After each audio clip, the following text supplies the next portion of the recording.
शादी की जोड़ों में सजी सजाई लड़की सुहाग रात के लिए तैयार होती है। रात को 9 बजे दूल्हे रजाई कमरे में एंट्री होती है।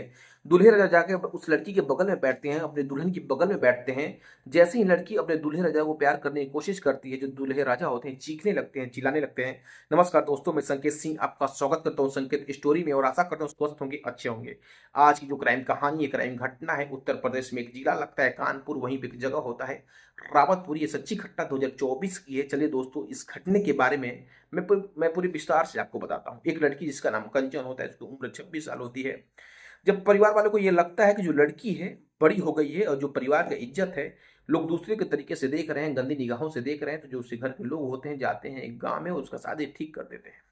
जब उसका शादी ठीक होता है तो जो लड़की होती है उसको पता चलता है, तो लड़की खुश होती है। खुश होने के चलते किसी तरीके से उस लड़की का मोबाइल नंबर मिलता है, लड़की फोन करती है, जिसके चलते जो लड़का होते हैं अमित कुमार, दोनों लोग आपस में बातचीत करने लगते हैं। बातचीत करते करते बहुत प्यार करते हैं, मोहब्बत करते हैं, फोटो भी शेयर होता है। शादी से पहले ही बातचीत हो जाता है।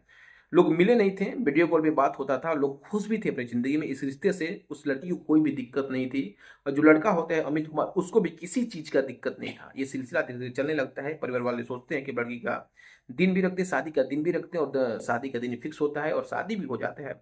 जो सारी रस्में होती हैं पूरी हो जाती हैं और सब कुछ खुश होता है, किसी चीज की दिक्कत नहीं, शादी में परेशानी नहीं। लड़की जो होती है सुहाग रात के दिन तैयार होती है। यहाँ से तो जाती है और जाने के बाद जो सुहाग रात में जो लड़की होती है तैयार होती है, वो ठीक उसी समय रात को 9 बजे परिवार के जो मुख्य व्यक्ति होते हैं अमित कुमार, जो दूल्हे होते हैं, उनकी एंट्री होती है और वो बहुत ज्यादा खुश होते हैं। जब एंट्री होती है तो जो दुल्हन होती है अपने दूल्हे का इंतजार कर रही थी, और ठीक उसी समय जब दूल्हा जाती है तो दुल्हन जो होती है बहुत ज्यादा खुश होती है, अपने बगल में बैठाती है, दूध भी पिलाती है और दूध पिलाने के बाद उनको प्यार करने की कोशिश करती है। तो जो अमित कुमार पति होते हैं थोड़ा आनाकानी करने लगते हैं, तो जो दुल्हन होती है थोड़ी जबरदस्ती करती है। जाहिर सी बात है, एक पति एक पत्नी अपने पति के साथ नहीं बात करेगी, अपने पति के साथ जबरदस्ती नहीं करेगी तो किसके साथ करेगी? अपने पति से प्यार की अरमान नहीं लगाएगी तो किससे लगाएगी? पत्नी की लालसा थी, लेकिन जो पति था, जैसे उसको पता चलता है कि जो दुल्हन है थोड़ा करीब आ रही है तो चीखने लगता है, चिल्लाने लगता है, और उसका आवाज उस कमरे से बाहर नहीं जाता है। दुल्हन को बताता है कि तुम मेरे से दूर रहोगी और किसी तरीके से तुम मेरे पास नहीं आ सकोगी। जब मैं बोलूंगा तभी तुमको मेरे पास आना है। जो लड़की होती है, दुल्हन होती है, वो बोलती है कि ऐसा क्या हो गया मेरे से, ऐसा क्या गलती कर दी मैं, जो मैं इतना दंडनीय अपराध मेरे को अब दे रहे हैं। तो जो दूल्हा होता है बोलता है तुम कुछ भी करो, तुम मेरे पास नहीं आ सकती हो। जिसके जो चलते जो लड़की होती है वो गुस्सा होती है और अपने पति से कहा सुनी हो जाता है। जब कहा सुनी होता है तो उस लड़की जो होती है किसी तरीके से जबरदस्ती करने लगती है। ठीक उसी समय उस लड़की को पता चलता है कि जो मेरा दूल्हा है, जो मेरा पति है, एक लड़का नहीं बल्कि एक नपुंसक है, उसका कोई अंग ही नहीं है।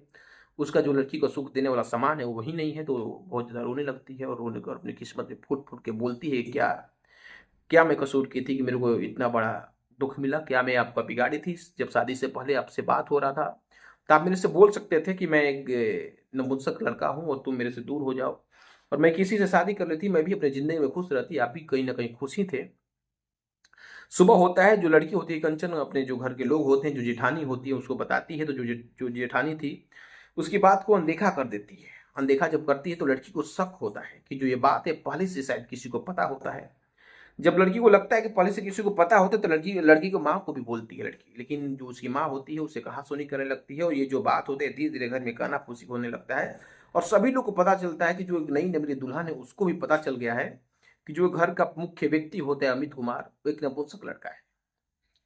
तो लोग सोचते हैं कहीं ना कहीं इस मामले को दबाया जाए, उस लड़की को समझाया समझाया जाए। परिवार के सभी लोग मिलकर कंचन को समझाते हैं, लेकिन जो कंचन थी समझने को तैयार नहीं थी। बस समझने को, कंप्रोमाइज करने को यहीं पर तैयार थी कि वो बोलती है कि इसका इलाज किया जाए और कुछ ना कुछ इसका जरूर निर्णय निकलेगा। जिसके चलते कंचन अपने परिवार वाले से, जो उसके भाई होते हैं, उनसे 2 लाख रुपए भी मांगती है और रुपए मांगने के बाद अमित का इलाज भी करवाती है और किसी तरीके से उसको ठीक करने की कोशिश करती है। लेकिन अमित कुमार का जो भिन्न अंग होता है ठीक नहीं हो पाता है। इसके बाद कंचन जो होती है अपने उसके माँ बाप से थोड़ा सा बातचीत होने लगता है, लोग आपस में गुस्सा होते हैं और गुस्सा होने के बाद जो लड़की होती है कंचन डिप्रेशन में आ जाती है। क्योंकि परिवार का कोई भी व्यक्ति उस लड़की का साथ नहीं दे रहा था। कंचन अकेले हो गई थी, उसका कोई सहारा नहीं था, उसका पति भी उसका सहारा नहीं था।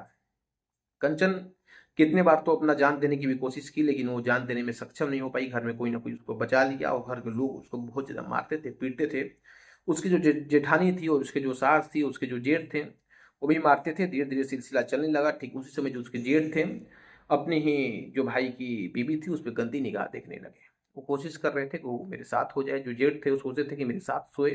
लेकिन जो कंचन थी कि इस मामले मानने के लिए तैयार नहीं थी, इस रिश्ते को मानने के लिए तैयार नहीं थी, और जो ये घटना बढ़ते गया तो एक कदम उठाती, कदम इस कदम उठाती कि जो नज़दीकी थाना क्षेत्र होते हैं वहाँ जाती है और पूरा वाकया बताती है कि जो सर घटना है, मेरे पति नपुंसक है और ये लोग मेरे साथ मारपीट करते हैं, और मारपीट ही नहीं, मेरे को प्रताड़ित भी करते हैं और बोलते हैं कि तुम कहाँ जाओगी, किससे बोलोगी, तुम्हारा कोई सुनवाई नहीं करेगा। जो लड़की है उसके ससुराल वाले भी नहीं सुनते हैं, उसके नैहर वाले भी नहीं सुनते हैं।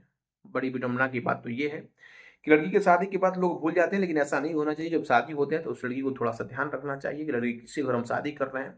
वो लड़की जो होती है अपने भाई पे, अपने बाप पे भी आरोप लगाती है, आरोप इस कदर लगाती है कि ये लोग जानते थे कि ये जो लड़का है नपुंसक है, फिर भी मेरा शादी किए हैं, और शादी ही नहीं बल्कि लड़की के घर वाले से पैसा भी लिए हैं।